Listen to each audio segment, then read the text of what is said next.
निधि और राहुल की arrange marriage हुई, जिससे दोनों परिवार काफी खुश थे। निधि स्वभाव से बहुत अच्छी थी, साथ ही साथ वह समझदार, होशियार और सबका दिल रखने वाली थी। शादी करके जब वह अपने नए घर आई तो उसे कुछ अजीब लगा, लेकिन उसे लगा कि शायद सबके साथ ऐसा ही होता होगा।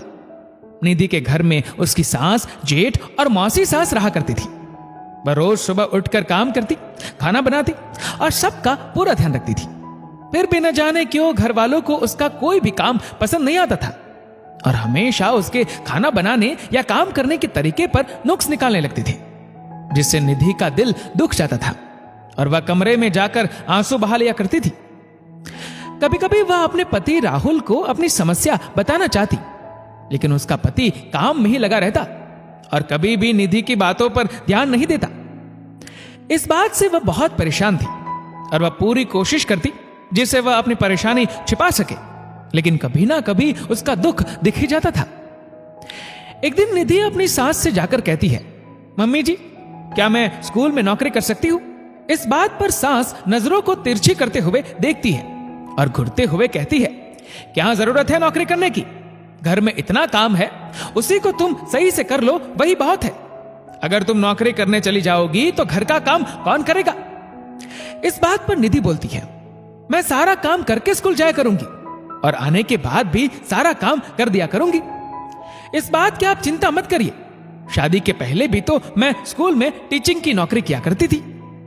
तब सास के साथ मौसी सास कहती है, बड़ी आई नौकरी करने वाली, क्या तुम जंगल में रहती हो जो तुम्हें खाना नहीं मिलता और नौकरी करना जरूरी हो गया? घर में रहो और घर पर ही ध्यान दो, ज्यादा हवा में उड़ने की जरूरत नहीं है।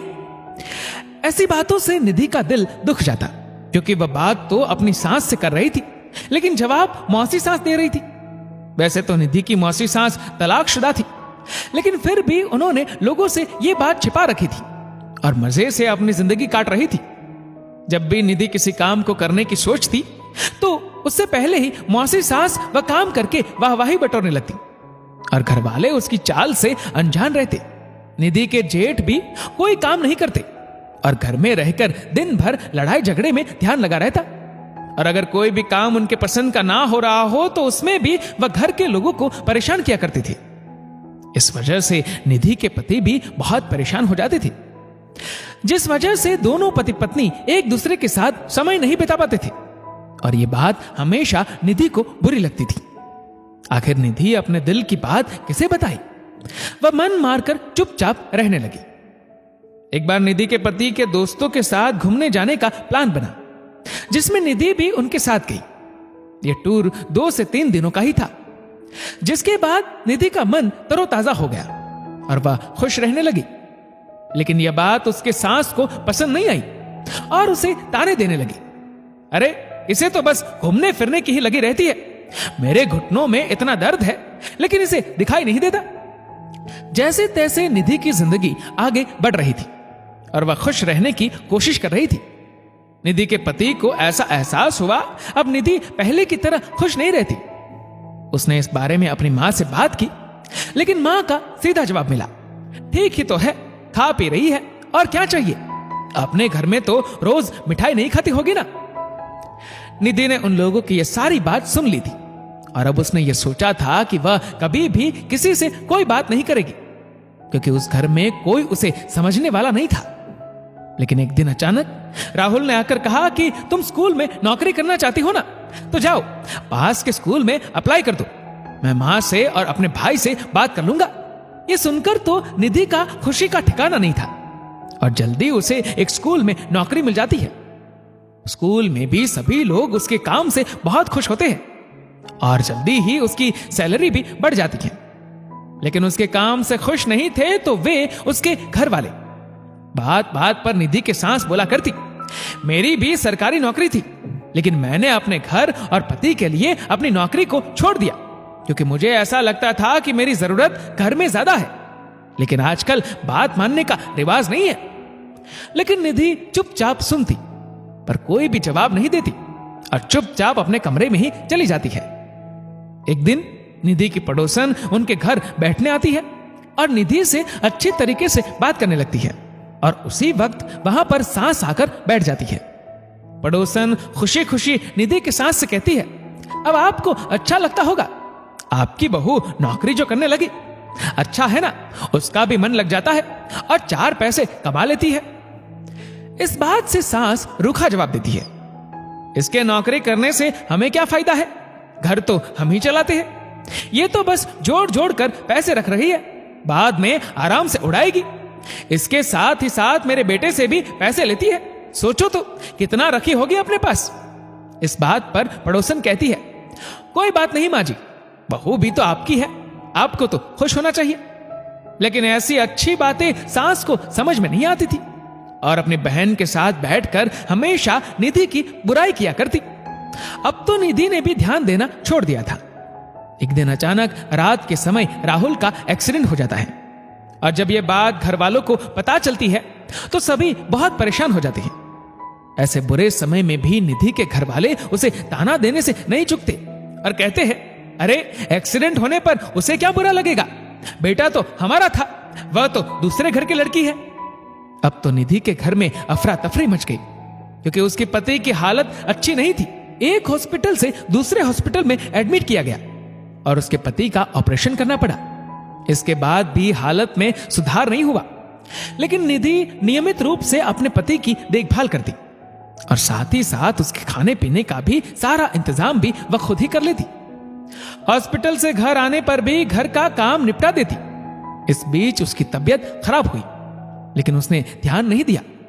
घर आने पर भी उसने पूरे मन से सेवा की, लेकिन घर आने पर कुछ महीने तक निधि के पति ऑफिस जाने लायक नहीं थे। उनकी तबीयत अभी भी सही तरीके से ठीक नहीं थी। निधि के जेठ भी कोई काम नहीं करते और इस वजह से घर में पैसे की कमी होने लगी। उनके घर में एकमात्र कमाने वाले निधि के पति ही है। एक दिन उसकी मौसी सास उसकी सास से कहती है, आज खाने में क्या बनाए, सब्जियां बहुत महंगी है और अब हमारे पास इतने पैसे नहीं है, इतनी महंगी महंगी सब्जियां खाई जाए, तो आज क्यों ना हम खिचड़ी बना ले। इस बात पर सास ने भी हामी भर दी थी। उसी वक्त उनके दरवाजे की डोरबेल बजी और वे लोग जब दरवाजा खोलते हैं तो निधि दरवाजे पर खड़ी होती है और उसे देखकर घर के सभी लोग दंग रह जाते हैं। निधि अपने साथ घर का सारा राशन और ताजी सब्जियां लेकर आती है। वह मुस्कुराते हुए सास की तरफ बढ़ती है और उनकी हथेली को आगे करते हुए अपने जमा किए गए सारे पैसों को रख देती है, जिसे देखकर सास की आंखों में आंसू आ जाते हैं और वह निधि को गले से लगा लेती है। तब निधि अपने सास, मौसी सास और जेठ से कहती है, मैंने अपने स्कूल के सैलरी को इसी दिन के लिए बचा कर रखा था। आपको तो पता है ना मम्मी जी, मेरी आदत नहीं है पैसे उड़ाने की। अगर राहुल को कुछ हुआ है तो उसके बाद मेरी जिम्मेदारी बनती है कि घर को चलाने में मैं भी अपना कुछ योगदान दे सकूं। हमेशा घर की बहू से यह उम्मीद की जाती है कि वह चुपचाप घर में ही रहकर काम करे और बाहर जाने पर सवाल उठाया जाता है। मैं आप सबसे पूछती हूं कि क्या एक बहू का यह अधिकार नहीं है कि वह अपने मन से अपनी जिंदगी को जी सके। मेरे दिए हुए पैसे को एहसान न समझा जाए, बल्कि यह मेरी जिम्मेदारी है और इसमें मेरे पति ने मेरा बहुत साथ दिया है। उसके ऐसा कहते ही उसके जेठ में भी अक्ल आ जाती है और वह भी निधि से माफी मांगता है, क्योंकि कहीं ना कहीं उसने निधि का दिल दुखाया है। तो वादा करता है कि वह भी घर की जिम्मेदारियों को कम करने में सहयोग देगा। निधि के ऐसा कहने पर सास को भी थोड़ी अक्ल आ जाती है और वह भी निधि से कहती है, मैंने हमेशा तुम्हें नीचा दिखाया, लेकिन फिर भी तुमने अपना हर कर्तव्य निभाया। अब मैं समझ गई हूं, घर की जिम्मेदारियों में जितना योगदान एक आदमी का है उतना ही औरत का। अगर मेरी नौकरी छूट गई थी, इसका मतलब यह तो नहीं कि मैं तुम्हारी नौकरी भी छोड़ने को बोलूं। तुम अपनी नौकरी जारी रख सकती हो।